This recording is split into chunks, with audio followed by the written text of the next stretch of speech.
sentuhan dengan teman-teman, dapat input juga pasti teman-teman di kampus, karena tugas kami adalah juga meramu sebenarnya masukan dari teman-teman, mencocokkan fenomena yang ada, lalu mencoba memberikan alternatif. Thank you so much, saya mau banyak belajar dari Mas Doni.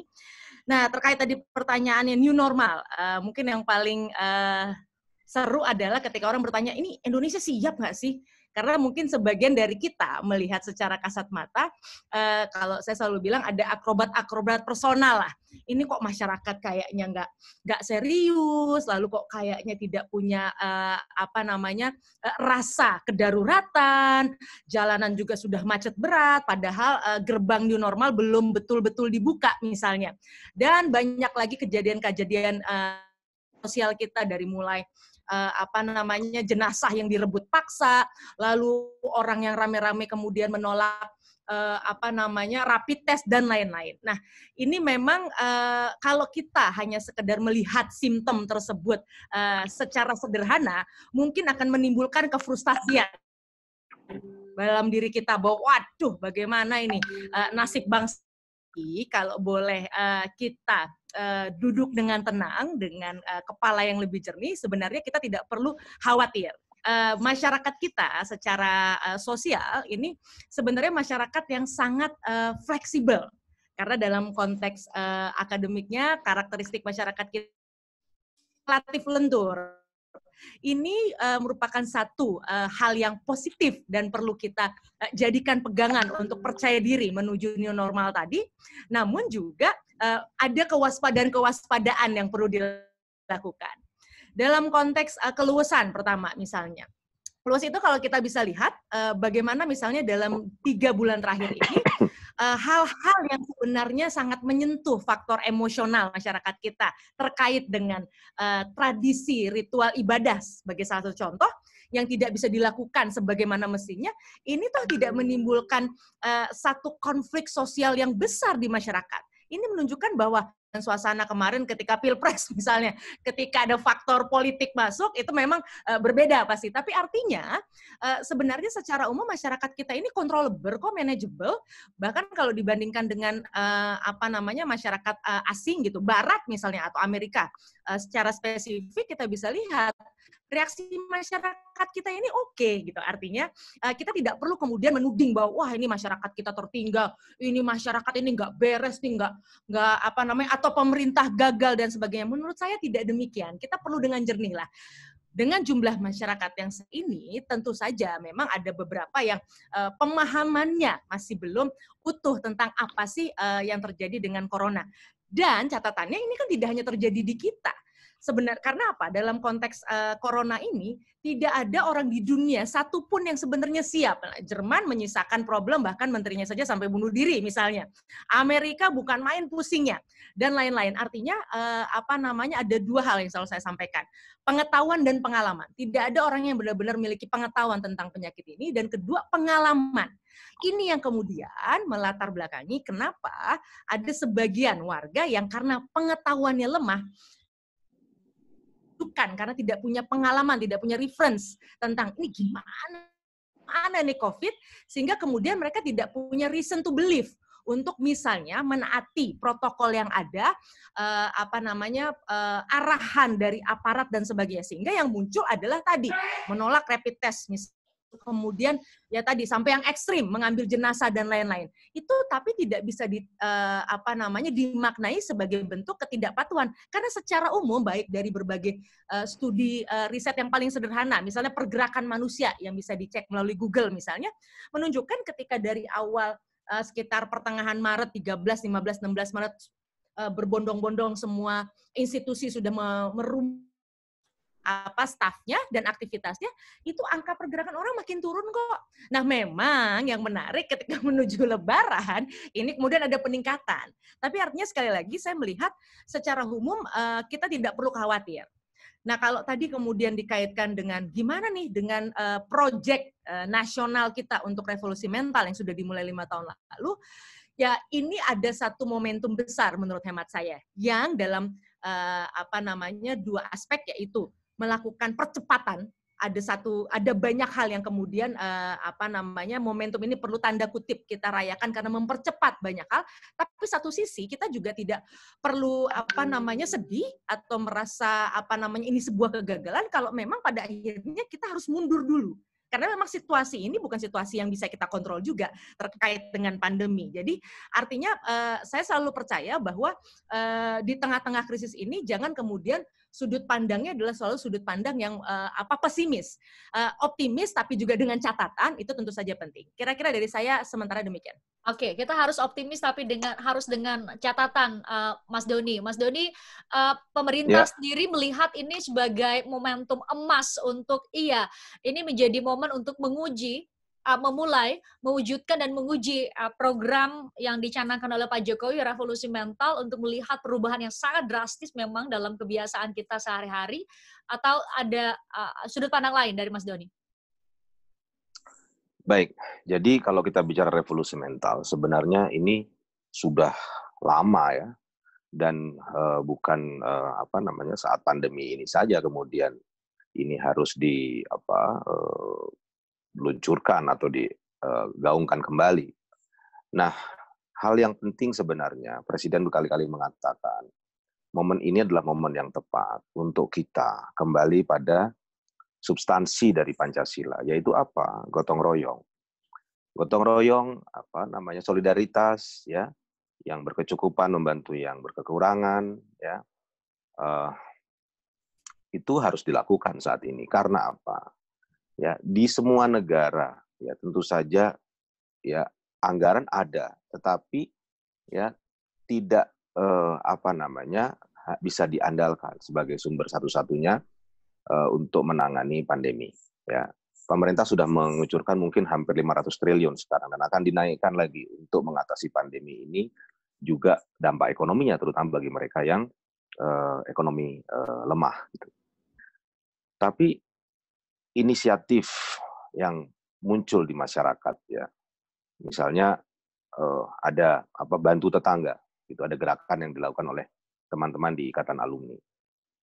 Itu menarik gitu. Jadi identifikasi tetangga di lingkunganmu yang terkena dampak, misalnya PHK begitu. Kan dia butuh support sampai bisa mendapat pekerjaan kembali. Pemerintah ada kartu prakerja, kemarin ada kontroversi memang. Tapi hal yang diinginkan oleh pemerintah, oleh presiden terutama adalah ayo kita kembangkan lagi jiwa gotong royong, karena itu adalah jati diri kita sebenarnya sebagai bangsa. Yang membedakan kita dengan bangsa misalnya yang lebih individualis, yang lebih the pursuit of happiness itu menjadi hak masing-masing orang. Tapi kalau kita, ya, Indonesia ini, the pursuit not the pursuit of individual happiness, the pursuit of collective happiness. Ya, kita mengejar kebahagiaan bersama. Jadi tidak bahagia sendiri-sendiri. Gitu. Ya. Jadi kayak orang pacaran. Ya. Kebahagiaan itu bukan kebahagiaan satu orang saja. Kebahagiaan itu kebahagiaan bersama, kan begitu. Menikah juga begitu. Jadi Indonesia itu karakternya itu. Kita mengejar kesejahteraan umum, bukan kesejahteraan pribadi.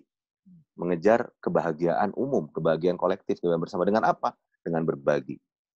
Kemarin ada orang ribut-ribut, ada kenaikan BPJS. Tapi tahu tidak, yang dinaikkan itu yang kelas 1. Kenapa? Karena itu mensubsidi kelas 3 yang rata-rata itu dari golongan yang tidak mampu. Ya. Jadi intisari, ya, Pancasila yang menjadi karakter bangsa ini dibutuhkan saat ini. Jadi mental yang tadinya mementingkan diri sendiri, ya, mementingkan kepentingan sendiri, itu harus dirubah menjadi mental memperhatikan nasib, kepentingan, kebahagiaan orang lain.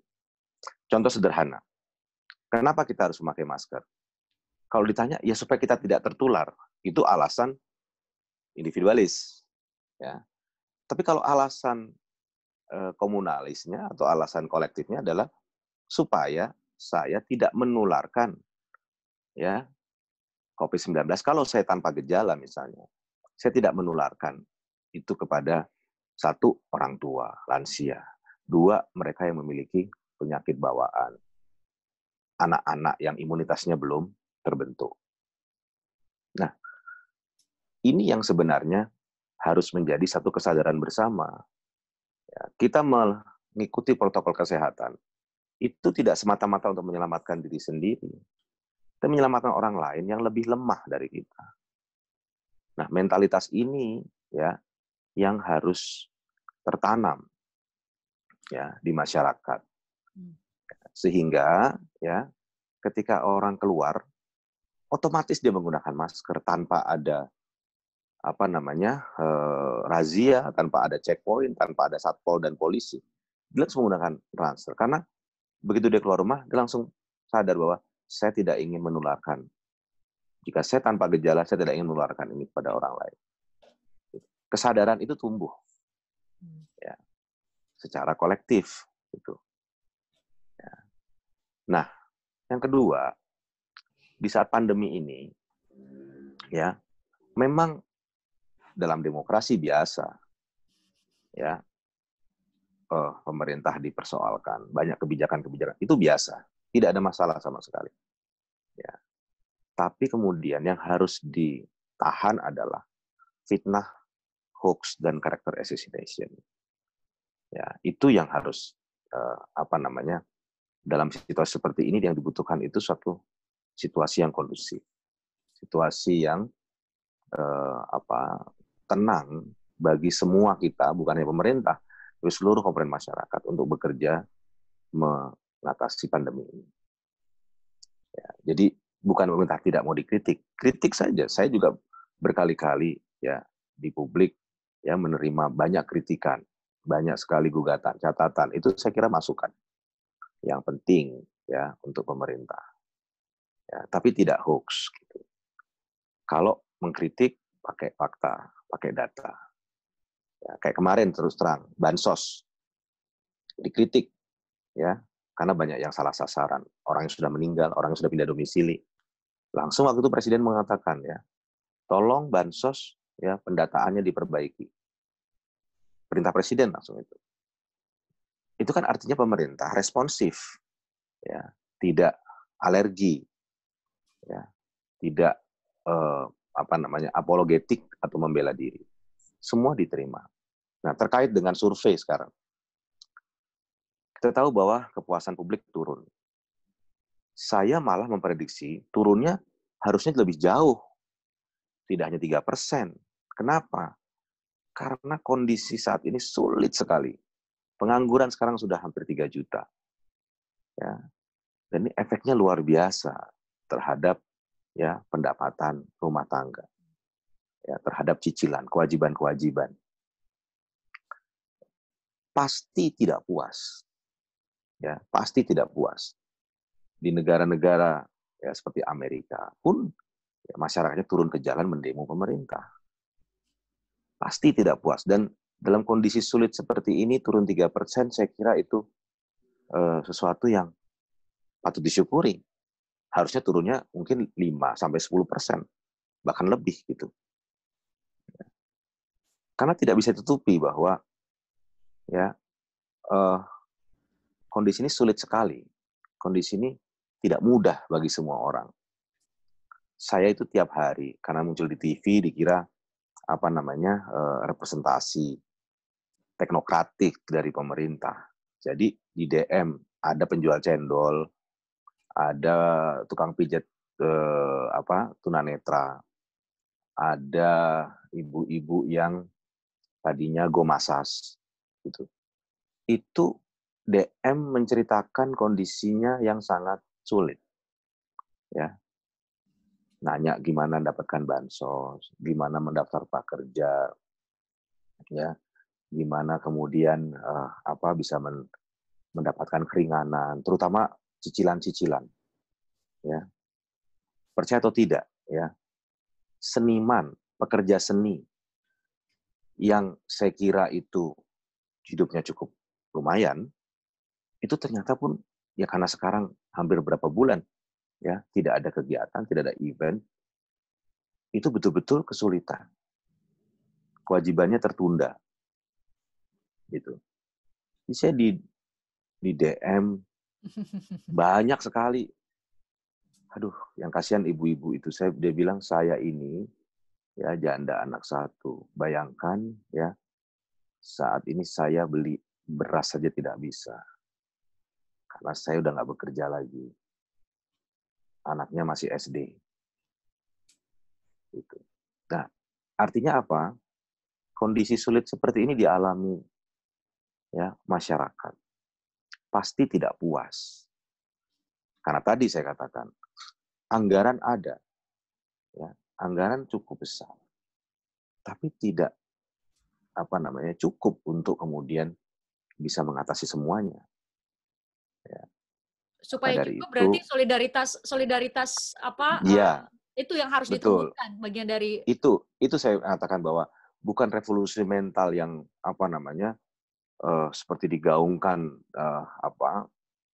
dari 2014 ya. Tapi perubahan mental yang sederhana saja. Dari mementingkan diri sendiri ke mementingkan orang lain. Saya ambil contoh ya. Kalau kita dalam kondisi normal, ya, kita membantu orang mudah karena uang kita ada, ya toh. Tapi sekarang pengusaha susah, ya, apalagi buruh, ya kan? Semua susah, ya. THR tidak turun, ya. Transportasi online macet. Nah, artinya apa? Justru ketika saat krisis, orang mau bergotong royong, itu menunjukkan satu keutamaan. Jadi yang dikembang, kalau dalam kondisi kita berkelimpahan, disuruh berbagi, mampang sekali mengeluarkan uang. Tapi di kondisi bahwa semuanya susah, kayak saya tiap hari dikirimin nomor rekening, ya, Pak, kirimin 500.000 saya untuk hidup sebulan. Tiap hari. Gitu. Nggak tahu dari mana-mana. Mungkin habis ini juga banyak yang kirim nomor rekening. Saya juga nggak tahu. Itu Instagram saya, Mbak. Isinya itu DM, orang nerima nomor rekening dari mana-mana. Karena kesulitan hidup. Ya. Jadi, kalau kita dalam kondisi sulit dan mau bersolidaritas, itu keutamaan. Contohnya misalnya tadi katakan, perusahaan ya dalam kondisi sulit seperti ini, pilihannya apa? Satu kan PHK kan, tapi bisa nggak misalnya ya untuk menghindari PHK, maka direksinya dan middle management rela memotong gajinya 50% untuk compensate ya agar buruh tidak di PHK. Itu baru keutamaan gitu. Tapi kalau kondisinya sedang normal, ya sedang baik-baik saja, orang disuruh membantu mudah gitu. Gotong royong menjadi tidak bermakna, itu biasa. Tapi bersolidaritas di saat krisis, itu yang akan membedakan satu bangsa dengan bangsa lainnya. Bisa nggak Indonesia itu menjadi sebuah bangsa? Nah, itu gimana caranya, Mas Doni? Nah, itu gimana dia. Caranya? Makanya saya katakan tadi, harus ada role model. Itu harus ada role model. Apakah itu di pemerintahan, apakah itu di private sector. Harus ada yang memulai itu. Nah, kalau di pemerintahan hasil surveinya kayak kemarin, bisa nggak jadi role model? Kan saya tadi katakan, ya, bahwa turun tingkat kepuasan itu tidak bisa dihindari. Tidak bisa dihindari. Karena apa? Ya, ini sulit kondisi ini. Ya, semua mengalami kesulitan. Bukan hanya Indonesia, hampir semua negara mengalami kesulitan. Nah, yang saya maksud role model itu inisiatif-inisiatif ya, sosial ya, yang kemudian bisa membuat satu kebiasaan baru. Jadi yang disebut sebagai new normal ini bukan cuman tadinya tidak protokol kesehatan dengan protokol kesehatan, tapi kebiasaan barunya kebiasaan kita membantu sesama di saat krisis. Udah banyak sebenarnya crowdfunding ya untuk membantu mereka yang kena PHK dan lain sebagainya. Ini saya kira bagus. Gerakan-gerakan semacam ini dengan platform-platform digital Itu saya kira bagus gitu. Sebelum krisis pun kan sudah ada. Ya. Nah, sekarang apalagi dengan krisis seperti ini. Ya. Jadi kebiasaan baru itu kebiasaan gotong royong tanpa memedulikan bahwa yang membantu pun dalam kondisi yang sulit. Bisa tidak kita menunda kenyamanan, bisa tidak kita menunda kenikmatan, kebahagiaan kita, ya, demi kebahagiaan bersama. Itu kuncinya. Itu tidak mudah. Itu tidak mudah. Oke. Ya. Oke, tapi harus dicoba. Oke, tapi harus dicoba. Saya ke Mbak Devi. Mbak Devi, saya mau pertanyaan. Mbak Devi, yuhu. Mbak Devinya. Oke, Mbak Devi, saya mau ke pertanyaan yang konkret. Itu jadi kalau perlu, memang tadi Mas Doni bilang, kita perlu role model dari pemerintah maupun dari sektor swasta. Siapa yang bisa jadi role model? Atau apa yang menjadi role model untuk bisa, kan kita tadi bicara tatarannya tujuan, kita mau revolusi mental, kita seharusnya seperti ini, kita seharusnya seperti itu. Tapi bagaimana cara untuk seharusnya seperti itu, mewujudkan itu? Mbak Devi. Ya, oke. Role model, sekali lagi apa yang saya jawab bukan klise, tapi memang di banyak tempat. Diskusi saya juga dengan teman-teman peneliti misalnya di Sulawesi Selatan, yang kemarin ini rame soal kok bisa kerasnya gitu untuk tadi soal jenazah dan lain. Ternyata fungsi role model itu tidak terjadi. Role model yang artinya apa? Misalnya menggandeng role model yang lain. Nah, ini memang tidak mudah untuk dilakukan. Kalau kemudian kita akhirnya disibukkan dengan berbagai hal administratif misalnya untuk dan juga kerendahan hati untuk menggandeng semua yang sebenarnya menjadi figur role model. Jangan selalu dipikirkan bahwa role model itu harus orang yang super terkenal atau super kaya atau super cerdas karena dia mewakili kelompok intelektual, tidak. Tapi ada banyak titik-titik role model tadi yang justru misalnya secara sederhana penguatan pimpinan tertinggi di level paling rendah yaitu RT RW itu menjadi penting. Nah, orang mungkin sering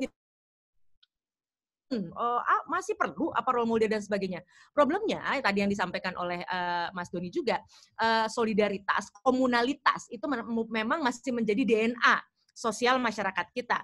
Artinya masyarakat yang komunal ini memang punya karakteristik yang unik, bahwa dan dalam konteks Indonesia kita ada namanya istilahnya high power distance. Masyarakat kita itu sangat menikmati hierarki. Kita justru sangat look up, sangat mengandalkan orang-orang yang berada di posisi yang kita anggap lebih tinggi dalam strata sosial. Nah, disinilah peran role model itu. Hal yang harus dipastikan adalah justru role model ini yang harus dipastikan kita didik terlebih dahulu. Jangan sampai karena mereka juga tidak punya pengetahuan, 2P tadi, pengetahuan dan pengalaman tadi, mereka yang akhirnya menjadi lokomotif ke arah yang tidak pas tadi, atau bahkan berlawanan dengan tujuan yang sudah disampaikan oleh pemerintah. Jadi karena masyarakat kita itu sangat lokomotif dan gerbong, lokomotifnya kemana, gerbongnya otomatis ikut. Bukan masyarakat kita tidak punya pendirian, tapi ini sebenarnya sebuah modal sosial yang sangat positif, karena artinya sangat mudah sebenarnya diarahkan. Nah, tinggal bagaimana meyakinkan role model ini. Jadi kata kuncinya adalah serius untuk turun ke bawah, berkomunikasi dengan rendah hati dan proaktif. Kalau itu tidak dilakukan oleh pemerintah daerah yang kemudian tadi terjebak dalam urusan-urusan administrasi, inilah yang kita lihat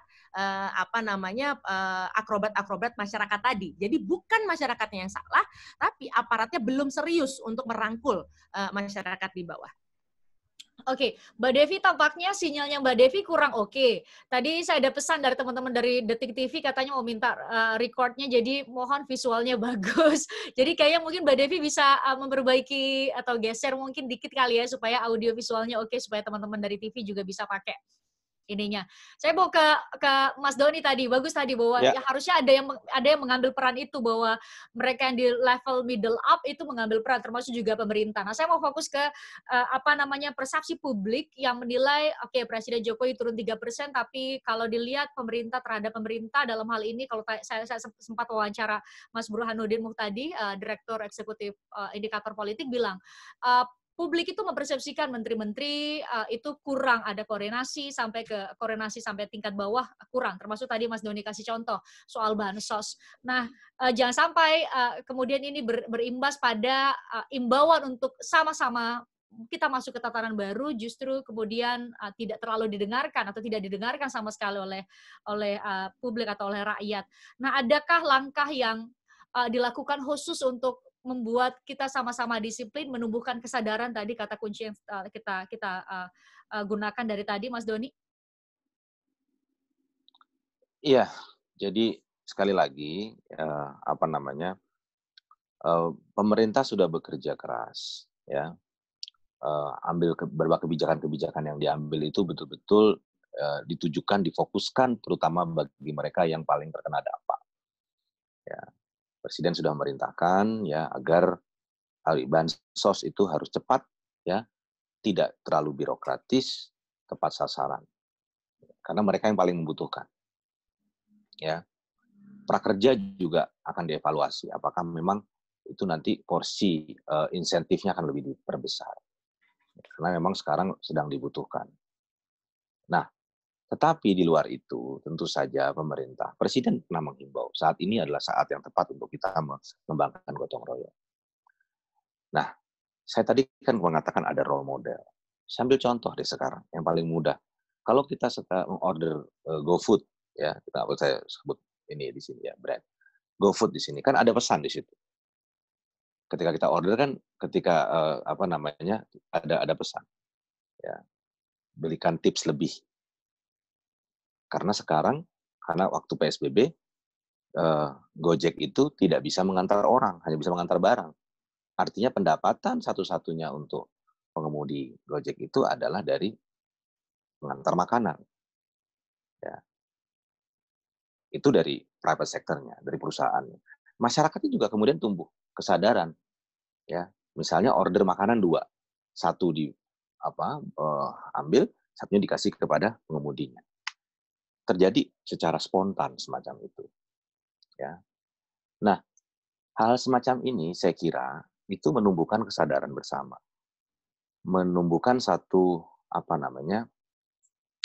semacam ekosistem sosial di mana akhirnya ini loh Mbak, kita tidak enak kalau tidak berbuat baik. Ya, jadi conscience kita, nurani kita itu seperti diketuk gitu. Jadi kita tidak enak kalau tidak berbuat baik kepada sesama. Kalau ini bisa menjadi menjadi satu revolusi mental yang yang masif dan berkepanjangan, luar biasa. Bangsa kita akan memiliki imunitas sosial yang sangat tinggi. Tidak ada krisis yang bisa meruntuhkan bangsa kita. Saya percaya itu. Ya, ini pandemi, ya, kita semua sulit. Kita nggak tahu, mungkin 10-20 tahun lagi akan terjadi apa. Tapi krisis after krisis itu hanya bisa dilewati oleh bangsa yang tadi, gitu.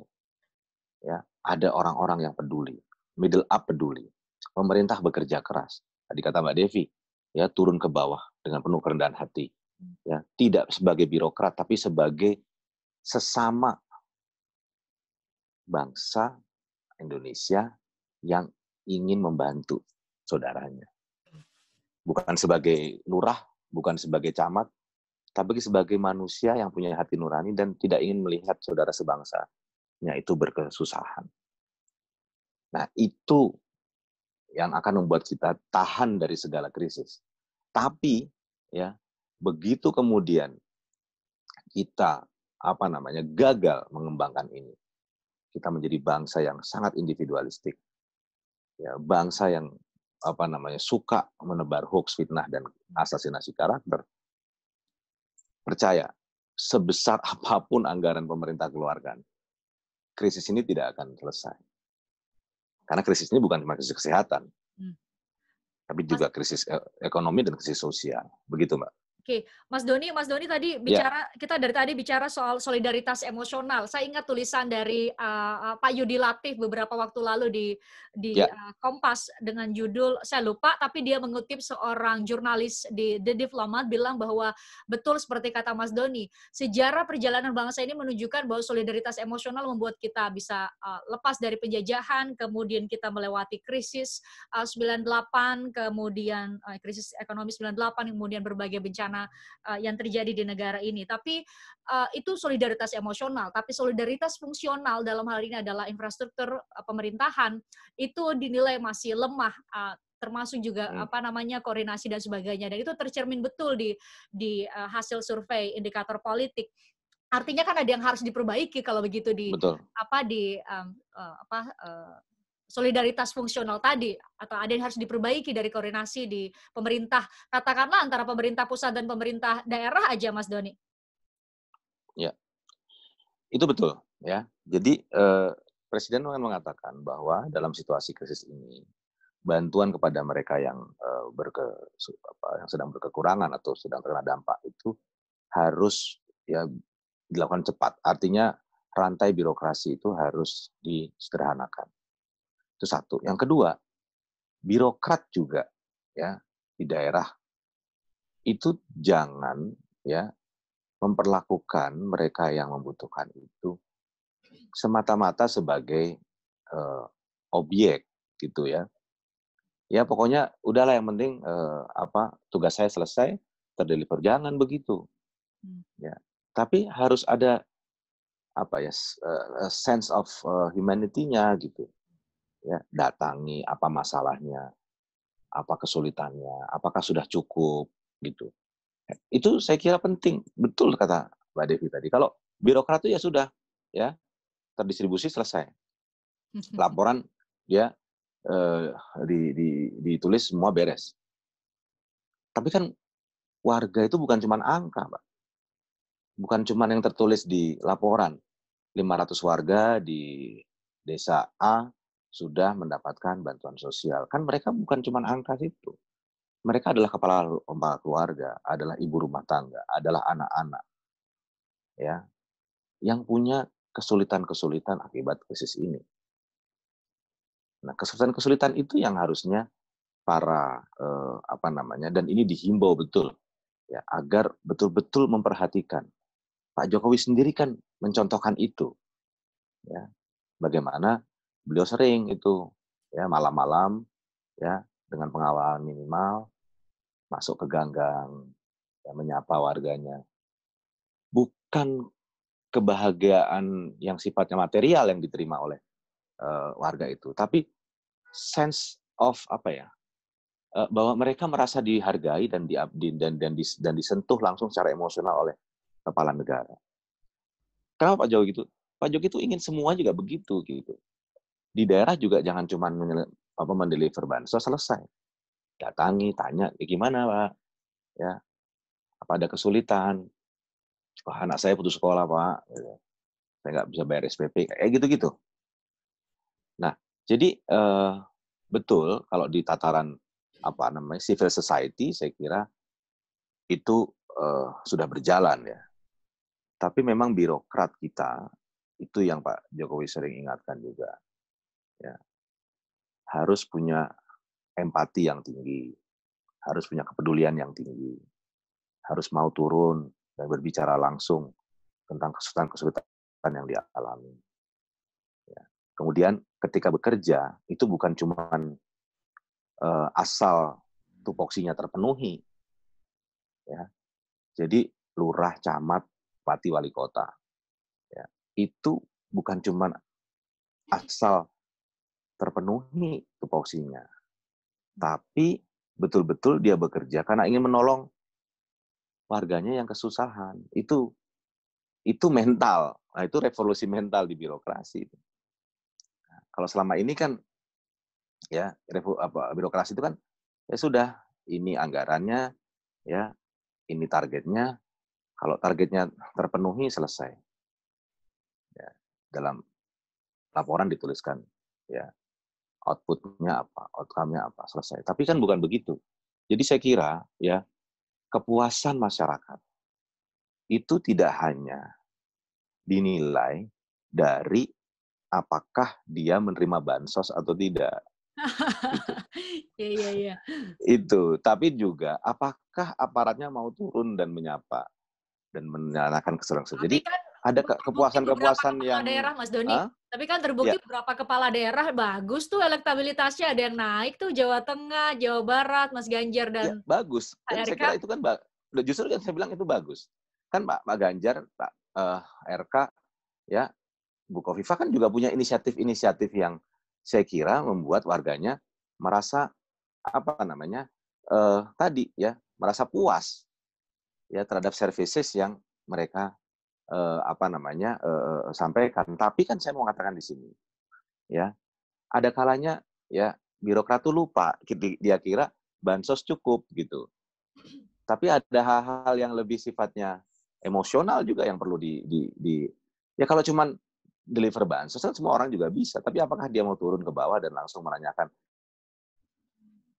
Apa yang sehingga dibutuhkan ya ya? persoalan-persoalan di lapangan persoalan di lapangan itu tidak dari second hand atau dari orang kedua atau orang ketiga, dia dengar sendiri gitu apa persoalannya sehingga bisa langsung diambil kebijakan ya.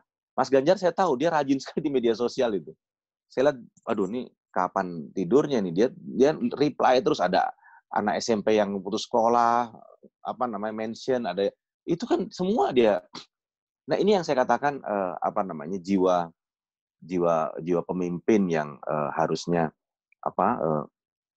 dalam masa krisis seperti ini gitu. Jadi semua saya kira, saya tidak mengatakan ada yang buruk ada yang baik, saya kira semuanya bekerja keras, tapi karena sekarang pemerintah itu menjadi ujung tombak ya dalam kebijakan menangani COVID, terutama dampak ekonominya, maka pemerintah saya kira daerah kemudian pusat ya itu harus mampu tadi betul-betul yang memastikan agar warganya itu terpenuhi kebutuhan material dan yang non material. Nah itu yang saya kira penting. Jadi kalau nanti di tingkat RT misalnya ada warga ngadu, kemudian RT-nya bilang saya nggak peduli, ini urusan masih banyak misalnya kayak gitu. Itu tidak boleh terjadi gitu. Ya, semua di birokrat sampai pada level paling bawah harus menanamkan prinsip bahwa saat krisis ini ya harus bekerja secara secara extraordinary. Ya, betul-betul kepedulian itu menjadi sesuatu yang menjadikan pegangan gitu. Ya, jangan cuman asal tupoksinya terpenuhi, asal programnya terselesaikan gitu. Seolah-olah udah deh biar cepet aja deh gitu.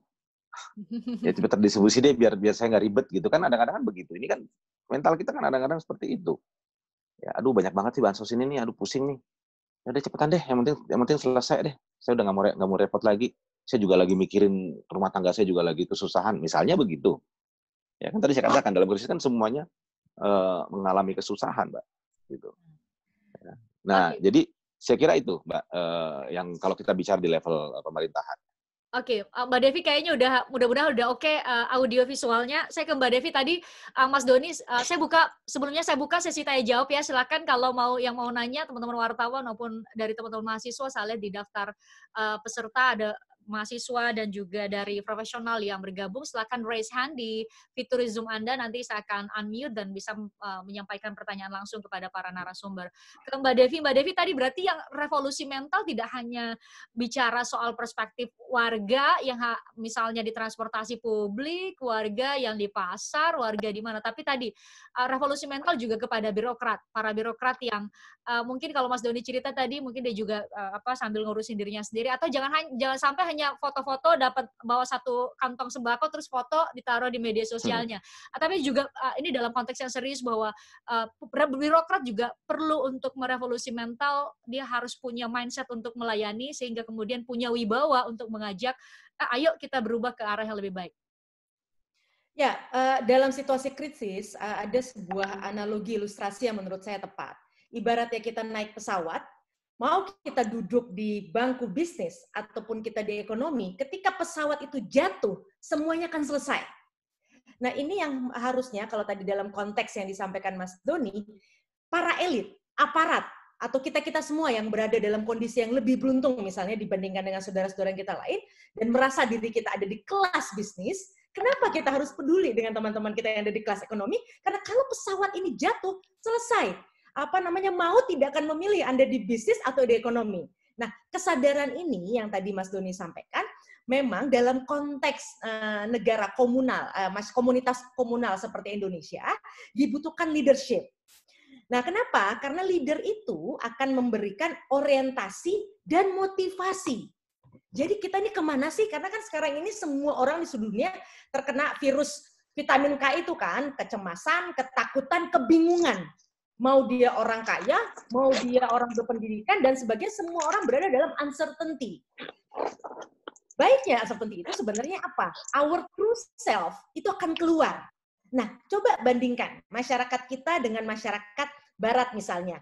True self kita tuh kelihatan, bahkan dalam konteks solidaritas, kita harusnya tersentil. Bagaimana misalnya ada, karena saya kantor di Depok, gitu, bagaimana pemulung-pemulung di Depok misalnya, bahkan mau mendermakan sesuatu yang menurut cara pandang rasional itu tidak akan mungkin terjadi. Bayangkan dia sendiri dalam kondisi minus, bukan nol lagi. Tapi mereka masih bisa kemudian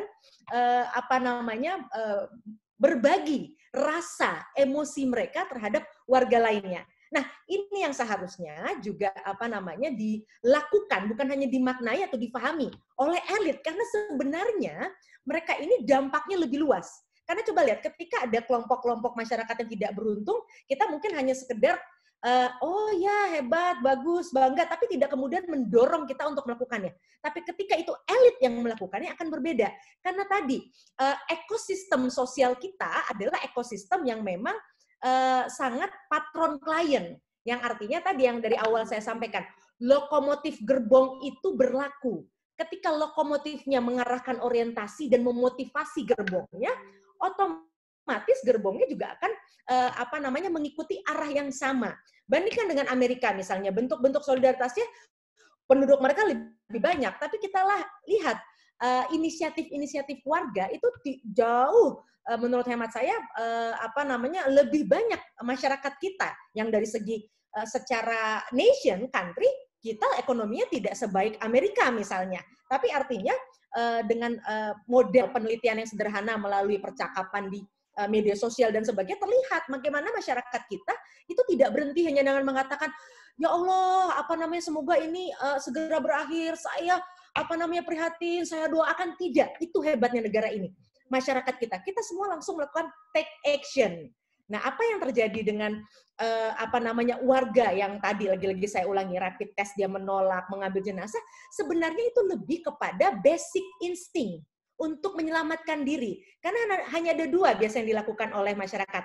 Dia fight, dia bertarung, atau dia flight, dia kabur.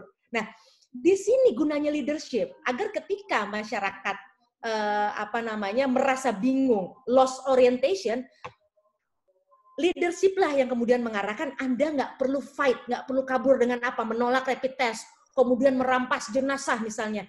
Kita fight bareng-bareng, kita sama-sama dan sebagainya. Ini pentingnya. Kelihatannya klise, tapi ini sudah terbukti ya, tadi yang disampaikan Mas Doni. Bertahun-tahun disampaikan Mbak juga, bertahun-tahun di sini yang membuat kita selalu bisa melewati patahan-patahan sejarah yang selalu pasti ada krisis di dalamnya. Nah, yang perlu disampaikan juga adalah yang perlu diingat, pendekatan itu kalau dalam konteks elit, memang mereka akan mudah tergelincir pada pendekatan yang sifatnya mekanik. Tadi, mendekatkan diri pada angka-angka, data-data. Oh, udah, apalagi kalau anak buahnya sudah laporan, apalagi sudah ngirimin. Oh, Pak, Bapak, Ibu, ada sekitar 30 media yang sudah nulis misalnya. Nah, itu kemudian cepat merasa puas dengan pendekatan-pendekatan mekanis. Yang perlu dipastikan adalah pendekatan organik tadi. Nah, kearifan sosial yang misalnya dalam masyarakat Jawa misalnya, dan itu juga sebenarnya pada suku bangsa lain di Indonesia juga sama. Artinya mau apapun yang terjadi, yang penting kita ngumpul. Artinya apa? tadi yang disampaikan oleh Mas Doni, kebersamaan secara emosional itu jauh lebih penting, yang bahkan bisa mengaburkan rasa lapar macam-macam, lapar fisik, lapar untuk bercengkrama, lapar untuk belanja dan sebagainya. Ketika kebersamaan, tawa, berbagi kesedihan, bukan hanya dalam kesenangan, itu disediakan oleh tadi beberapa pemimpin, itu menjadi penting dan itu bukan klise. Jangan pernah mengatakan bahwa orang-orang seperti tadi para pemimpin yang disebut Mas Doni yang masih punya energi menjawab WA dan sebagainya, itu sesuatu hal yang itu mah kecil, begitu doang pencitraan. Salah. Karena faktanya misalnya dalam kaitan gangguan mental atau orang-orang yang misalnya sampai ingin melakukan bunuh diri ketika menghadapi krisis. Ternyata satu sapaan saja itu mampu menekan tombol kepercayaan diri orang tersebut bahwa dia masih eksis. Eksistensi itu menjadi satu mata uang dalam peradaban manusia. Karena manusia tidak akan merasa menjadi manusia kalau dia tidak eksis. Nah, dalam konteks Indonesia, yang membuat kita eksis itu adalah ketika elit, pemimpin yang kalau dalam hierarkis itu jaraknya tinggi sekali, itu kemudian menyentuh kita, itu rasanya kita sudah berada sama-sama dalam satu hierarki yang sama. Nah, ini bisa menjadi bantalan mental yang luar biasa untuk menghadapi tantangan fisik.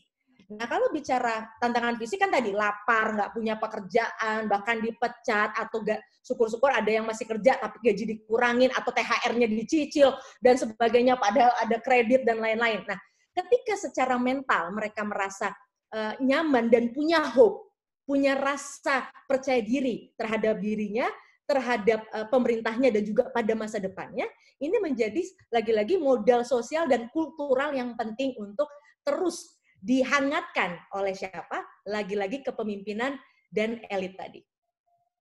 Oke, Mbak Devi, sekalian ada pertanyaan yang masuk lewat chat nih katanya. Relasi pendidikan dengan revolusi mental adalah hal yang tak bisa dipungkiri. Nah, jika tingkat pendidikan kita belum mumpuni dan memadai, bagaimana hal ini terjadi? Lalu bagaimana peran keluarga, lembaga keagamaan, hal yang fundamental bagaimana pendidikan di dalam rumah? Karena semua ini sekarang hari-hari ini dan selama beberapa bulan ini kita anak-anak diminta untuk belajar di rumah dan lain sebagainya. Termasuk aktivitas. Ya, yang disebut reformasi mental itu kan adalah perubahan mindset. Apa sih mindset? Mindset itu secara umum adalah kumpulan sikap, perilaku, dan kepercayaan kita. Yang itu tidak bisa terjadi hanya dalam satu waktu. Itu membutuhkan waktu untuk bisa membentuk mindset. Jadi mindset itulah yang kemudian kumpulan tadi itu yang membuat kita, bagaimana cara kita bicara, bagaimana cara kita berpikir, dan bagaimana cara kita bertindak. Nah, pertanyaannya, apakah mindset itu harus selalu melalui pendidikan? Tentu saja. Tapi pendidikan yang dimaksud, jangan kemudian membatasi pada pendidikan yang sifatnya ada degree-nya, ada ijazahnya. Situasi pandemik ini sebenarnya menjadi ruang belajar yang begitu besar bagi siapapun. Kita tahu dalam konteks menarik tadi, ini yang mungkin jarang diungkap di publik. Dan mungkin banyak, karena masyarakat kita karakternya adalah masyarakat harmoni, kita jarang sekali mengungkapkan sebenarnya persoalan-persoalan yang kita hadapi. Contohnya apa? Keluarga. Ayo, siapa yang berani angkat tangan, jujur mengatakan sudah berani, mungkin ada yang sampai UFO ya. UFO itu kan piring terbang ya. Mungkin saking konfliknya jadi piring terbang gitu kan. Karena selama 3 bulan ini kita semua jangankan belajar tentang negara, jangankan belajar tentang agama kita, belajar tentang keluarga kita sendiri saja, itu mungkin baru dimulai ketika kita semua bersama-sama selama 3 bulan terisolasi bersama. Kita mulai mengenal lagi siapa anak kita. Ya ampun, ternyata anak saya begini. Atau, ya Allah, suami gua kok begini. Allahu Akbar, mamah gua begini. Itu jangan dianggap sederhana. Karena kekecewaan, ketidakmampuan untuk bisa mengatasi persoalan domestik tadi, itu ekspresi sosialnya juga akan tidak akan seindah yang kita harapkan. Nah, ini memang ruang-ruang domestik ini lagi-lagi tidak banyak disentuh. Nah, apa kemudian relasinya dengan aparat. Nah, aparat yang tadi disampaikan oleh Mas Doni, saya melihat ada satu aparat yang sekarang ini sering dilupakan. Mudah-mudahan nanti Mas Doni bisalah bikin RW idol dan RT idol lah gitu kan. Karena faktanya mereka yang paling dekat. Kalau di desa mungkin nggak RT atau RW, bisa kepala desa atau apa segala macam. Karena mereka yang sekarang sebenarnya menjadi pemimpin yang sebenarnya. Kenapa? Mereka betul-betul bisa menyentuh secara indrawi masyarakat. Indrawi itu apa? Benar-benar muka kelihatan, halo Bapak Ibu, sehat, gimana? Aduh, apa namanya? Susah pelajarannya ya, anaknya ya? Stres ya? Tenang, kita semua juga stres. Satu, dia mengirimkan sinyal bahwa keluarga ini tidak sendirian, misalnya menghadapi apapun yang ada di dalam ruang pribadi tadi, yang jarang orang mau mengungkapkan. Jadi kalau bicara pencitraan, bukan hanya pencitraan di level pemimpin, kita semua dalam konteks keluarga juga berusaha mencitrakan diri kita baik-baik saja. Tapi itu bukan berarti satu hal yang negatif ya, karena memang itulah hebatnya masyarakat kita. Kita selalu ingin membangun harmoni di dalam masyarakat. Tapi kalau ini kemudian tidak dibantu, ada katalisnya dan sebagainya lewat para elit, ya ini juga bisa berbahaya. Letupan-letupan ini kalau tidak dikelola tentu saja juga berbahaya gitu. Nah, artinya bisa ke konteks stres. Kalau stres apa ujungnya? Produktivitas rendah. Sudah ekonomi downturn, individunya produktivitasnya rendah. Wes semakin terjun bebas kita. Jadi jangan sepelekan persoalan mentalitas tadi, moral tadi yang tadi disampaikan oleh Mas Doni, itu penting. Nah, tadi kehadiran aparat itu menjadi titik kunci. Balik lagi soal pendidikan. Pendidikan lewat mana? Oke, kalau sekarang karena sekolah tutup, pendidikan kemudian beberapa sekolah, universitas pada akhirnya membangun empati bahwa standar-standar yang ada itu akhirnya mohon maaf bukan diturunkan, tapi kita coba mengerti bahwa ada yang susah sinyal. Kan sekarang ini di era modern ini ada 4 hal yang utama kan, bukan hanya wanita, harta, tahta, tapi juga kuota gitu kan. Jadi itu orang kemudian akan melihat ini kita tuh di dunia pendidikan, saya, Mas Doni, kita sebagai dosen kita berusaha mengerti, empati lah. Ini mahasiswa tuh nggak kumpul-kumpulin tugas itu dan sebagainya. Nah, pendidikan. Bicara pendidikan, media punya peran penting. Tapi dari hasil studi yang saya dan teman-teman lakukan juga dan belum selesai studinya, menarik. Begitu 2 minggu setelah dinyatakan misalnya masuk ke kehidupan domestik di rumah, orang nggak kerja, nggak sekolah, dan sebagainya, itu masyarakat sudah menghindari berita-berita. Karena sekarang semuanya kan on demand, gitu ya. Nah, bukan apa-apa, karena persoalan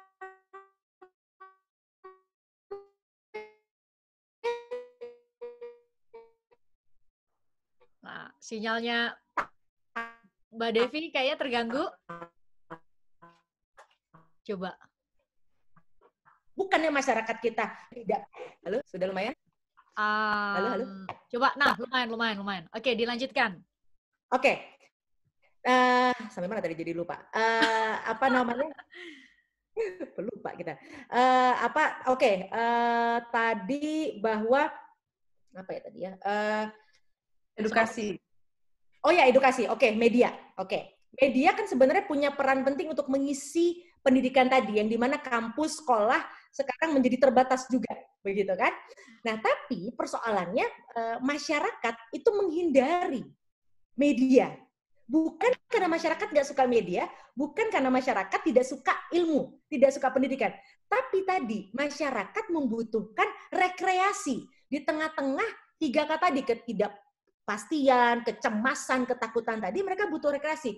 Ini juga kenapa akhirnya masyarakat tidak terupdate. Apa sih sebenarnya new normal? Apa sih sebenarnya rapid test? Yang gue dengar gosipnya, karena tadi pandemi ini berbanding lurus dengan infodemik. Virus berita bohong, virus berita hoax yang masuk tanpa diminta ketika masyarakat misalnya menikmati hiburan-hiburan tadi. Nah, ketika mereka menghindari media karena mencari penghiburan untuk melepas lara mereka dengan kepusingan-kepusingan domestik maupun eksternal tadi, ini yang kemudian membuat pendidikan itu menjadi tidak mudah saat ini. Orang selalu berkata, dong media juga punya tanggung jawab. Betul, dan mereka sudah lakukan. Tapi problemnya masyarakat yang menghindar. Tapi jangan salahkan masyarakat. Mereka butuh waktu untuk membangun mental resilience mereka, membangun kepercayaan diri mereka. Walaupun efeknya ketika mereka tidak lagi mengkonsumsi pengetahuan tadi, mereka juga jadi sebagian menjadi overconfidence. Udahlah nggak ada apa-apa, sebentar aja ke pasar itu cuma mau beli sepatu, atau mau beli sarung, mau beli beras, dan sebagainya. Jadi satu sisi akhirnya jadi overconfidence, bagi sebagian lain menjadi freak out, menjadi sangat takut. Karena mereka nggak ngerti, apa nih? Tes. Enggak. Satu dia pasti bayar nih. Gua kemarin udah di PHK. Pakai nambah lagi rapid. Enggak ada. Padahal dia nggak tahu. Sebenarnya di banyak tempat rapid itu gratis misalnya. Nah, ini yang memang perlu kecerdasan sosial. Makanya sekarang akhirnya kalau orang bilang kita balik ke zaman batu, tanda kutip ini terjadi. Fungsi RT itu harus secara tradisional tadi ngetok pintu. Assalamualaikum, gimana Pak, Ibu? Aduh Bu, saya mau ngasih tahu aja nanti kalau mau keluar sekarang bisa. Tapi ada tes, jangan takut. Tesnya aman, gratis tuh ada di kelurahan itu tuh nanti ada saya kasih jadwalnya, nggak usah khawatir. Nah itu menjadi penting karena mereka semua menghindar hal-hal yang tadi kita pikir secara mekanik itu rasional pasti dilakukan. Faktanya manusia ini sangat fluid, sangat dinamis, tidak bisa dihitung-hitung dengan pendekatan yang mekanik tadi, sangat organik, sangat dinamis. Nah, ini hal-hal yang saya yakin Mas Doni juga di pemerintahan sudah mempelajari betul hal tersebut, tapi memang pasti butuh waktu untuk melakukan penyesuaian-penyesuaiannya. Oke, Mbak Devi, ada pertanyaan dari Mas Ananda Setio Ivananto yang udah angkat tangan. Saya unmute buat Mas Ananda, silahkan ditanyakan langsung kepada para narasumber. Pak Fahri tampaknya masih bobo ya. Saya udah telepon sekretarisnya dan bilang betul beliau masih tidur. Mas Ananda silakan. Saya udah unmute kah? Udah sih, seharusnya ya. Halo Mas, silakan. Ya, selamat siang semuanya. Terima kasih, saya Ivan dari Jepang. Saya pengusaha. Mungkin pertanyaan saya, mungkin refleksikan saya juga sudah 16 tahun berinteraksi dan hidup bersama dengan orang Jepang ya. Saya pikir yang sangat penting buat kita ke depan sebagai refleksi COVID-19 adalah pentingnya untuk kita membangun society yang yang percaya terhadap sains dan ilmu pengetahuan dan teknologi ya.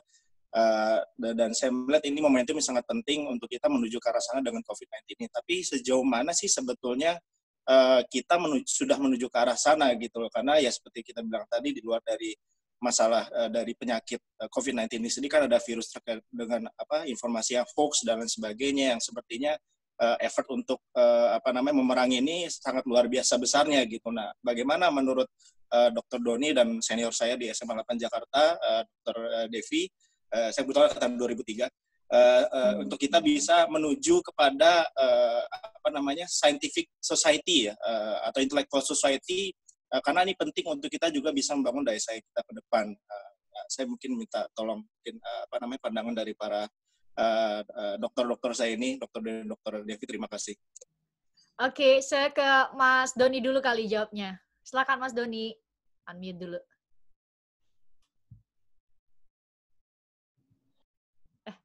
Dah? Silakan Mas Doni. Ya, nggak, saya izin gambarnya hilang dulu karena sambil ngecas ini. Oke. 10%. Gini, betul ya, dalam situasi seperti ini, ya tentu saja ilmu pengetahuan itu menjadi sesuatu yang penting. Ya. Kita tahu bahwa negara kita ternyata memiliki lembaga yang memang mengembangkan vaksin seperti Eijkman misalnya, ya. Dan kita punya perusahaan ya di Bio Farma itu yang memang setiap tahunnya mengekspor vaksin ke seluruh dunia dan sangat dikenal di banyak negara gitu.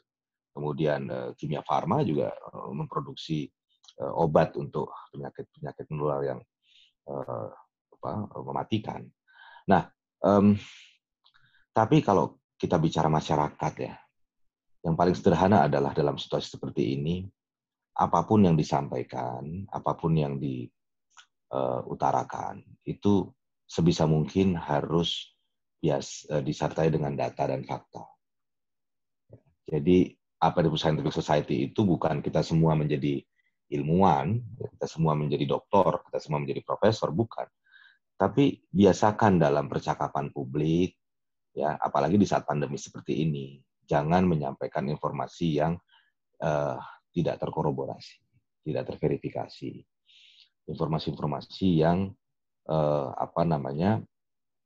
tidak disertai bukti-bukti yang meyakinkan, begitu.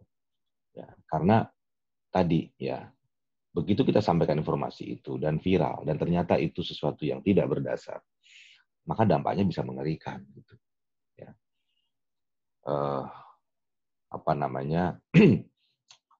Banyak sekali sekarang kita lihat di media sosial ya yang kemudian menginformasikan obat-obatan untuk COVID-19, padahal itu belum diuji ya oleh Kemenkes misalnya. Ini kan berbahaya kalau orang percaya lalu mengonsumsi obat-obat itu dan kemudian ada efek samping, siapa yang bertanggung jawab? Hal sederhana seperti itu deh. Ya, jadi yang disebut sebagai scientific society itu sederhana adalah masyarakat di mana orang-orangnya biasa menyampaikan informasi dengan fakta, data, bukti-bukti yang reliable, yang bisa dipegang begitu. Tidak menyampaikan fitnah, hoax, dan hal-hal yang belum bisa dipercaya. Saya kira itu saja yang paling penting untuk masyarakat ya, tataran masyarakat itu saja udah lebih dari cukup. Itu, Mbak. Oke, Mas Doni, ke Mbak Devi mungkin saya tambahkan pertanyaan dari Mas Ivan, bukan saya tambahkan pertanyaannya, tapi mungkin contohnya ya Mbak Devi, kita lihat ada beberapa waktu lalu ada sering banget yang viral di media sosial yang berujung pada minta maaf akhirnya. Mereka yang menantang untuk menghirup mulut orang yang menderita COVID-19, ada yang bilang bahwa COVID-19 adalah rekayasa, banyak hal. Itu publik ternyata punya persepsi itu, meskipun tidak banyak ya Mbak Devi, tapi mungkin Mbak Devi punya perspektif juga, punya pandangan soal itu. Ya, Mas Ivan, thank you so much. Justru kita semua perlu lebih banyak lagi Mas Ivan lah untuk menjadi kompas dan kiblat dari saintifik. Nah, kalau bicara saintifik, gimana dengan masyarakat kita tadi dibandingkan dengan Jepang? Perlu kita ingat, masyarakat dunia secara umum, dalam konteks ini Indonesia, kita ini kan memang punya sejarah awal sebagai oral society, gitu ya. Jadi tradisi oral kita kuat. Yang mana bangsa kita ini belum pernah masuk pada masa Aufklärung misalnya, yang sangat mendekatkan pada tradisi-tradisi saintifik. Lalu kemudian masuk masyarakat digital. Yang unik dari masyarakat kita adalah kita ini lompat dari tradisi oral, belum pernah masuk ke tradisi tulisan atau saintifik tadi, tiba-tiba masuk ke ruang digital. Makanya yang menarik adalah casingnya modern, wah handphone terkini apa yang paling baru? iPhone 17 misalnya, iPhone 17 belum ada pun kalau perlu kita udah antri, sudah beli.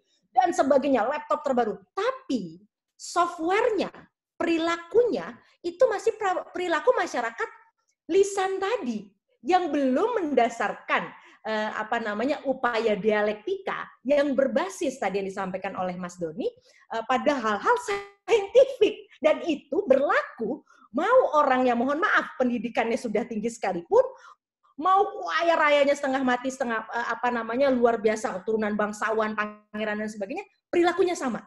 Karena tadi secara software kita masih masyarakat oral yang kemudian tiba-tiba lompat ke masyarakat digital, perilakunya masih sangat oral sekali.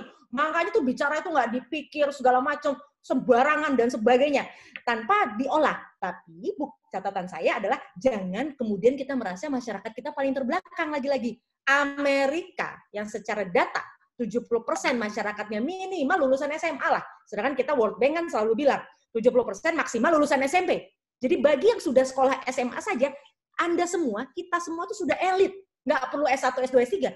SMA saja kita sudah elit, karena 70% maksimal lulusan SMP. Amerika yang demikian saja, ini negaranya sakit kepala. Karena memang berbagai konflik sekarang, berbagai penipuan, aksi kriminal, dan sebagainya, itu semua banyak yang berawal dari infodemik tadi. Pandemi dari berita-berita yang tidak dapat dipertanggungjawabkan, berita-berita bohong. Yang paling menarik justru bahkan pimpinan tertingginya, gitu kan, lordnya, gitu, presidennya saja, menurut Washington Post bahkan selama pemerintahnya memproduksi sekitar 1.900 berita bohong. Wow, menarik kan?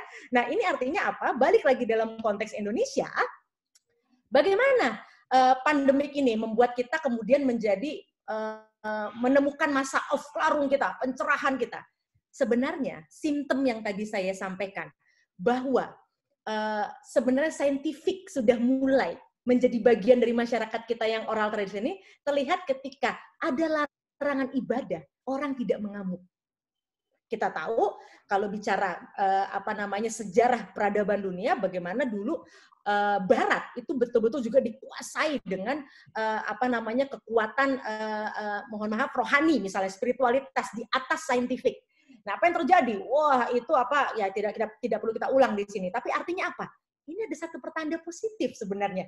Bagaimana ibadah ritual Jumat misalnya itu tidak banyak orang yang kemudian mengamuk. Artinya apa? Saintifik, artinya orang mudah percaya. Oh, oke, ini kita tunggu nih. Ada para saintis bilang kita harus di rumah dulu dalam langkah protokol kesehatan sudah otomatis berarti saintifik. Ini berarti sudah menunjukkan kita sudah punya harapan besar.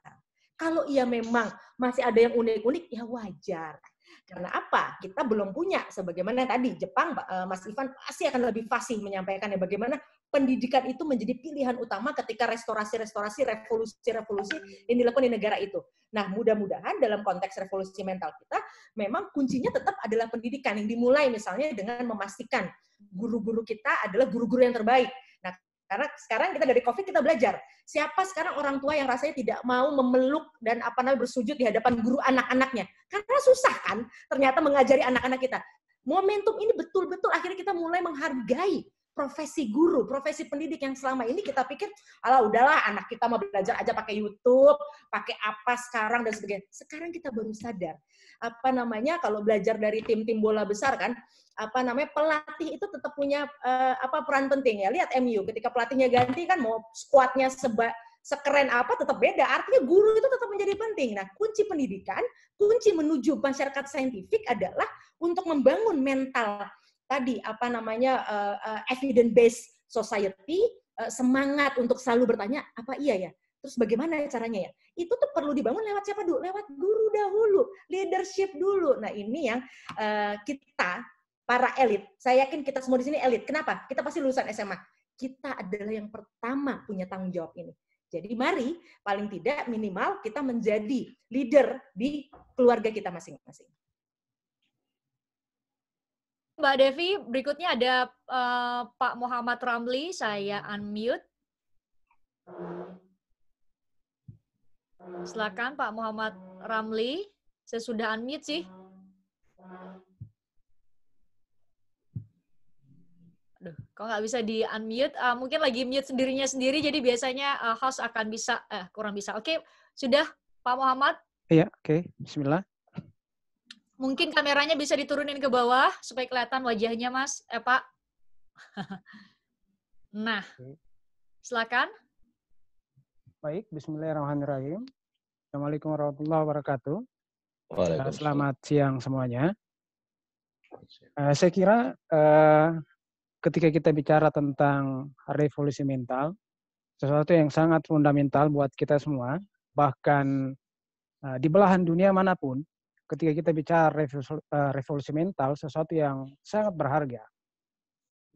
Saya mencontohkan sebelum saya masuk ke pembahasan kita, Amerika pun yang kita kenal sebagai masyarakat yang menyatakan dirinya paling luar biasa, ternyata pun bermasalah karena dia harus revolusi mental dengan kejadian yang baru kita lihat. Nah, lalu kemudian bagi saya lagi bahwa revolusi mental itu menghadirkan dua hal yang substansial. Pertama, persoalan berkesadaran dan berpengetahuan. Karena bagi saya, dua hal ini akan mewujudkan kita menjadi masyarakat yang bermartabat. Nah, masyarakat bermartabat itu adalah masyarakat yang memahami dirinya pada dimensi-dimensi kemanusiaan. Nah, persoalannya begini, seberapa besar bangsa ini, kita ini menjadi masyarakat yang bermartabat, mengerti akan nilai kemanusiaan.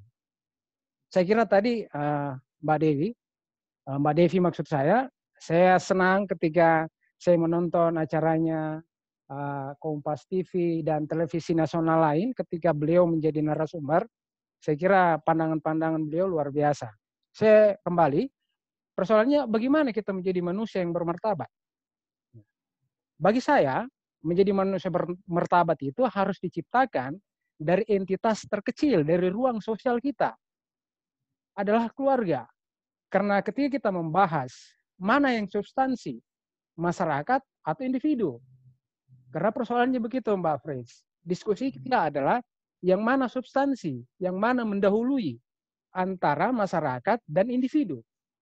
Bagi saya masyarakat tidak akan pernah ada ketika individu tidak pernah ada. Karena masyarakat itu terdiri dari individu-individu. Nah, individu ini yang bentuk perilaku. Apakah perilaku individu itu sudah mencerminkan hal-hal yang berkemanusiaan? Nah, saya melihatnya begini. Saya pernah baca buku seorang saya kira luar biasa, namanya Van Forsen, ketika beliau membagi 3 strategi kebudayaan. Kebudayaan pertama persoalan mistisme, lalu kemudian yang kedua dia membagi menjadi ontologi dan fungsional. Di mana persoalan kita? Oke. Saya kira inilah persoalan kita. Masyarakat kita itu hanya masih sangat bergelut bagaimana menyelesaikan ini. Ada yang berbicara pendekatan mistisme. Oke. Apakah itu salah? Saya kira tidak salah. Lalu kemudian Pak Ramli? Halo? Ya, pertanyaannya Pak Ramli? Saya hanya ingin memberikan pandangan, Mbak. Oke. Ya, oke, saya singkat saja. Lalu kemudian ada konflik di dalamnya. Ketika kita bicara seperti Mbak Frits tadi bilang, persoalan hal fungsional. Van Forsen menyatakan fungsionalisme dalam strategi kebudayaannya akarnya adalah kapitalisme dan materialisme. Kita diperhadapkan oleh itu. Yang mana yang harus kita duluankan? Seperti diskusi-diskusi kita yang lampau. Ketika kita ingin membangun persoalan revolusi mental di tengah pandemi ini. Kalau dia menjadi sesuatu yang pendulum untuk kita membangun kesadaran kemanusiaan kita. Oke, saya singkat. Saya ingin bertanya ke Mbak Devi, strategi kebudayaan apa yang pas untuk kita nih? Dalam menyelesaikan sekelumit persoalan kita. Saya cuma itu panjang yang saya mau sampaikan, tapi oke. Lalu kemudian Mbak Frits, saya izin sekiranya diskusi kita ini kan selalu sudah berkali-kali, siapa tahu bisa ada rekomendasi yang dikeluarkan untuk pemerintah bahwa ini rekomendasi kita. Saya kira itu saja. Terima kasih masukannya. Terima kasih masukannya. Warahmatullahi wabarakatuh. Oke, terima kasih Pak Ramli. Silakan Mbak Devi. Ya, saya sangat bangga dengan pandangan dari Pak Ramli yang walaupun singkat, tapi dalam waktu singkat sangat tajam dan menarik. Misalnya tadi ketika Pak Ramli menyebutkan soal mistisme, gitu. Apakah ketika misalnya stigma terhadap pasien COVID misalnya bahwa waduh ini nih pasti ini kutukan nih, aduh ini bahaya, ini penyakit. Jadi tidak mendekatkan dengan apa yang tadi disampaikan Mas Ivan soal saintifik, apakah itu pertanda bahwa masyarakat kita tertinggal? Saya sepakat dengan Pak Ramli tidak. Karena tadi mistisisme atau penjelasan-penjelasan yang dianggap tidak mensandarkan pada pendekatan objektif atau rasional, itu bukan berarti menunjukkan bahwa pendekatan atau cara pandang itu cara pandang yang lemah secara saintifik. Tapi itu bagian dari proses. Ketika seseorang saja sudah mulai, misalnya menyampaikan rasional-rasional yang dianggap mistis, misalnya dianggap tidak rasional, itu sebenarnya adalah pendekatan yang rasional buat orang tersebut pada saat itu. Nah, ini makanya tadi poin pendidikan itu menjadi banyak strategi kebudayaan apa? Ya strategi kebudayaan yang mendekatkan pada upaya secara serius menanamkan nilai-nilai. Nah, ada problem yang sangat besar, yang lagi-lagi bukan hanya dihadapi oleh masyarakat kita, tapi juga masyarakat luar. Kultur digital, peradaban digital yang mengedepankan pada rezim kecepatan, bukan pada ketepatan, ini menjadi tantangan tersendiri bagi pendidikan, baik itu di level institusi maupun society. Individu maupun institusi. Kenapa? Dalam konteks keluarga tadi satu hal yang paling tepat yang disampaikan Pak Ramli, karena Presiden Singapura misalnya, Perdana Menteri Singapura juga clear mengatakan bahwa strategi kebudayaan mereka adalah melalui keluarga. Terus juga Perdana Menteri Malaysia juga mengatakan keluarga itu intinya. Nah, keluarga sekarang sayangnya karena memang shifting dari budaya digital ini yang mengedepankan kecepatan, semuanya terobsesi pada kecepatan citra. Kenapa? Digital ini betul-betul peradaban yang menampilkan panggung depan. Semua orang sibuk menampilkan panggung depan di dunia digital tadi. Bicara soal pendidikan anak, orang tua fokus pada berapa banyak trofi, berapa banyak medali yang bisa ditampilkan di IG-nya secepat mungkin. Untuk apa? Untuk mendapatkan pengakuan rekognisi sosial. Kenapa? Sekarang di era digital, Anda ada kalau Anda eksis di dunia digital. Bukan karena Anda misalnya memiliki pemikiran atau bakti sosial terhadap masyarakat misalnya. Debat visual tadi yang memang dibangun dari kultur teknologi baru, ini yang membuat akhirnya pendidikan itu tidak lagi menemukan ruhnya untuk bisa memberdayakan orang dalam aksi yang nyata. Karena kita sibuk membentengi, membangun citra visual yang sangat mungkin dibangun dengan cara yang semu. Semu itu apa? Dekat dengan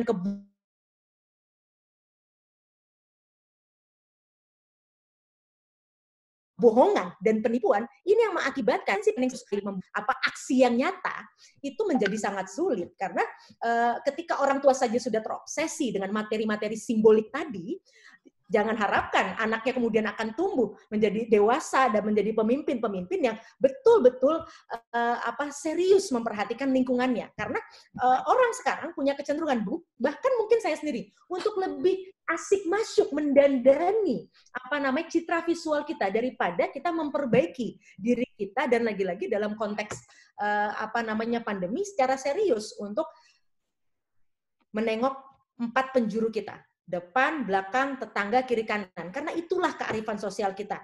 Apakah kenal kita dengan tetangga sebelah kanan, kiri kita? Apalagi sekarang ketika pandemi semakin menjadi alasan untuk membantengi diri. Misalnya, aduh, jangan, ini kan kita nggak boleh nih, bersentuhan, segala macam. Padahal bukan karena kita tidak takut dan percaya betul dengan protokol kesehatan. Karena kita sudah semakin kehilangan kelenturan sosial kita untuk bahkan jangankan menegur orang, menatap mata saja, itu kita sulit sekarang menatap mata orang lain. Kenapa? Karena kalau di dunia digital ini, orang sangat individual, orang tuh bisa begitu gagah, tapi realitanya mereka bisa menjadi begitu pengecut, dan ini yang berbahaya bagi ketahanan sosial. Karena tanpa perlu dijajah sekalipun, masyarakat kita akan menyerahkan dirinya pada siapapun yang bisa memimpin. Kenapa? Tidak memiliki kepercayaan diri. Nah tadi, karena pendidikan yang dilakukan oleh orang tua dalam hal ini, tadi orang-orang tua ini memang perlu dibantu untuk sekarang mulai melakukan revolusi digitalnya, revolusi konsumsi digitalnya dalam hal ini. Untuk apa? Ya tadi, tetap menjadi manusia sosial ala Indonesia yang mentransfer nilai-nilai itu dengan tepat kepada anak-anaknya. Oke, mohon maaf ternyata Pak Fahrinya masih tidur sampai jam segini. Semoga di lain kesempatan Partai Gelora bisa gelombang suara rakyat bisa bergabung dan bisa memberikan perspektifnya, karena Pak Fahri juga yang concern betul menanyakan janji Pak Jokowi untuk revolusi mental, dan sehingga kami buat diskusi, dan ini kita lihat sebagai momentum untuk mewujudkan sekaligus untuk membuktikan apakah atau mengukur sejauh mana revolusi mental yang sudah dilakukan. Oke, sebagai pertanyaan penutup kepada kedua narasumber, saya mau nanya ke Mas Doni dan juga Mbak Devi, revolusi mental adalah bagaimana kita meyakinkan bahwa revolusi mental itu bukan sesuatu yang tidak terukur, mengawang-awang begitu luas, sulit untuk menentukan formula langkah demi langkah untuk bisa mewujudkan itu, apalagi dalam situasi saat ini semua orang menghadapi kesulitan yang sama, mau dia kaya, dia miskin, dia tua, dia muda, semua terdampak COVID-19. Mungkinkah itu diwujudkan? Bagaimana caranya? Secara singkat, mungkin Mas Doni bisa ngidupin videonya nggak? Nah. Udah bisa nggak hidupin videonya? Atau saya mulai dari Mbak Devi dulu deh, sembari Mas Doni. Oh, oke. Mas Doni silakan. Mulai dari Mas Doni dulu. Oke. Baik. Bagaimana mewujudkan revolusi mental? Ya, sederhananya adalah ya tadi ya harus ada suri toladan karena masyarakat kita masyarakat yang si patron klien itu nggak bisa dipungkiri. Kedua, harus ada pendisiplinan ya dari pemerintah, baik itu pusat maupun daerah. Pendisiplinan bukan cuma untuk warga, untuk masyarakat, tapi juga pendisiplinan di birokratnya sendiri ya, supaya dikatakan melayani dengan sungguh-sungguh. Nah, terus kemudian yang ketiga, ya terus mengkampanyekan ya bagaimana adaptasi kebiasaan baru ini bukan cuma protokol kesehatan, ya, tapi juga protokol kemanusiaan. Ya. Bagaimana semua punya kesadaran untuk membantu sesamanya. Menggunakan masker itu bukan untuk menyelamatkan diri sendiri, tapi juga untuk menyelamatkan masyarakat di sekitarnya. Terutama lansia, anak-anak, dan mereka yang punya penyakit bawaan. Ya. Nah, indikator keberhasilan sederhana saja. Ketika semua orang patuh ya dengan protokol kesehatan, tidak melawan, tidak membangkang, ya. Kemudian banyak sekali ya inisiatif-inisiatif sosial yang dilakukan untuk meringankan beban dari mereka yang kesusahan. Itu indikator yang bisa mengatakan bahwa kita sudah cukup berhasil revolusi mental. Tapi kalau yang kita lihat justru sebaliknya, ya, setiap orang mementingkan diri sendiri, tidak ada solidaritas, protokol kesehatan diabaikan, ya. Seperti beberapa waktu lalu ada viral kan di Bogor itu seorang laki-laki melawan petugas yang meminta agar istrinya duduk di belakang. Yang kebetulan adalah adik kelas atau kakak kelasnya Kang Bima ya, di Kota Bogor. Ya itu, jadi itu kan saya kira indikator yang bisa kita lihat kasat mata ya, bagaimana masih ada yang menolak protokol kesehatan yang ditetapkan oleh pemerintah, tidak ada kesadaran ya untuk mematuhi itu. Nah, saya kira tadi saya katakan konkretnya adalah tadi ya, pertama tadi ya pendisiplinan, kampanye sosial, dan jangan lupa role model. Jadi kalau kita hanya bisa menasehati ya, tapi kita sendiri tidak menjadi toladan bagi sesama kita, bagi anak-anak, bagi keluarga, ya, bagi anak buah kalau di kantor, ya, baik itu swasta maupun pemerintahan. Ya, bagaimana kemudian tumbuh kesadaran bersama. Nah, jadi ya kita lihat ya dalam situasi pandemi ini sejauh mana ya kita bisa ya menciptakan satu kebiasaan baru yang lebih baik tentu saja ya daripada sebelumnya, ya, menjaga kesehatan, ya, mengikuti aturan, tidak menyebarkan hoax fitnah di saat krisis. Hal-hal sederhana itu aja dulu, Mbak. yang Oke, bisa hal-hal kemudian sederhana dulu. kita Dari hal-hal sederhana itu. yang kita jadikan indikator. Hal sederhana. Oke. Saya kira itu. Terima kasih. Terima kasih, Mbak Devi. Ya, kalau bicara framework gitu kan, bagaimana sih mengevaluasi sebuah perubahan dari sistem? Cara paling sederhana, kalau bicara teorinya mungkin kita bisa butuh waktu lebih panjang ya. Itu ada 3 sebenarnya poinnya. Pertama, kita bisa melihat perubahan dari aksi, lalu aktivitas, lalu perilaku. Jadi ketika aksi-aksi yang bersifat sosial, aksi-aksi yang positif, aksi itu kan bisa verbal, non-verbal, bisa tulisan, bisa lisan.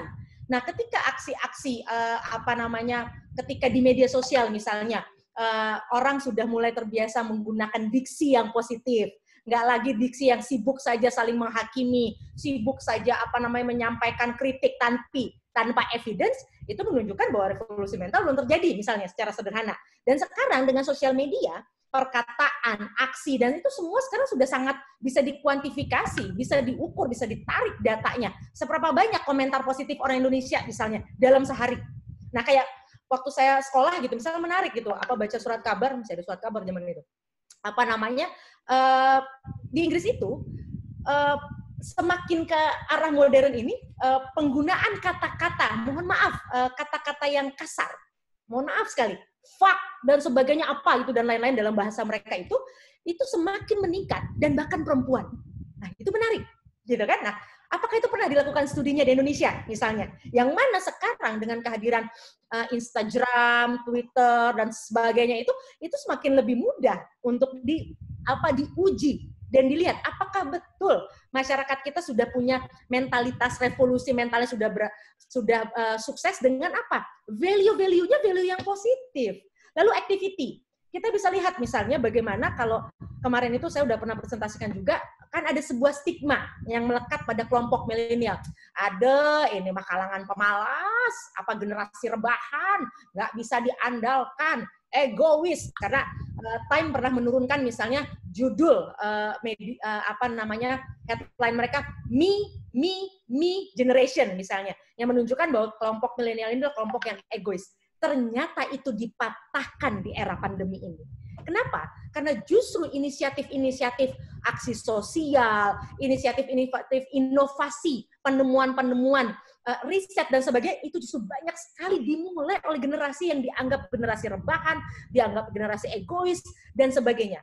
Nah, jadi tadi satu, aksinya semakin banyak yang positif yang menunjukkan merefleksikan value-value, activity-nya, action-nya tadi juga demikian, plus perilakunya. Nah, 3 ini yang sebenarnya dengan mudah, artinya tidak harus menunggu teman-teman di dunia akademisi untuk menyampaikan hasil studinya, kita semua bisa mengukur. Kalau kita melihat aksi, activity, dan behavioral selama ini belum banyak yang positif, kita masih sesak karena terlalu banyak yang negatifnya, ya berarti memang revolusi mentalnya belum sebagaimana kita harapkan. Tapi ingat, tidak akan mudah, karena bicara mentalitas itu butuh waktu, butuh istiqomah. Jadi kita juga kemudian jangan terlalu cepat frustasi bahwa wah ini gagal nih, aduh sudahlah tidak ada harapan. Tidak demikian caranya. Justru mulailah tadi sebagaimana yang dikatakan oleh Pak Ramli, jangan hanya keluarga, tapi diri kita dulu yang harus mulai merubahnya. Oke, terima kasih Mbak Devi. Itu kata kuncinya, kita tidak boleh cepat frustasi, tidak boleh cepat langsung pesimis, gagal nih revolusi mentalnya, tapi kemudian harus bertanya pada diri sendiri, apakah kita sudah menjadi bagian dari yang merevolusi mental kita sendiri. Tadi bagus soal millennials yang kemudian muncul, iya kalau kita lihat di kitabisa.com, benihbaik.com, di berbagai media sosial banyak sekali milenial. Termasuk juga diskusi kali ini lahir Mbak Devi dan Mas Doni karena kita lagi gabut, hari Sabtu kita buat diskusi, Rekat Anak Bangsa juga ID Next Leader adalah isinya anak-anak muda yang mau memberikan kontribusi kepada perjalanan bangsa ini. Makanya diskusi kita beri judul Solusi untuk Negeri. Mbak Devi, thank you. Mas Doni, terima kasih sudah bergabung bersama kami. Teman-teman wartawan, terima kasih sudah bergabung. Semoga bisa diamplifikasi apa yang menjadi materi diskusi kita pada hari ini. Teman-teman, Bapak Ibu yang menjadi peserta juga terima kasih. Ada 222 orang yang daftar sebagai peserta yang hadir tadi. Alhamdulillah. Tampaknya juga mayoritas ikut Bang Fahri ya. Bang Fahri tidur. Banyak juga mungkin yang ketiduran. Tapi terima kasih sudah gabung. Salam sehat selalu. Sampai jumpa semuanya. Salam sehat. Salam. Sampai jumpa. Salam. Terima kasih. Makasih Mbak Devi. Salam Mbak Devi. Terima kasih semua. Terima kasih Mas Doni, Mbak Devi. Mbak Devi semuanya. Thank you Runi, Vero, dan teman-teman semua. Terima kasih Mbak Fristian. Dadah semuanya. Dah.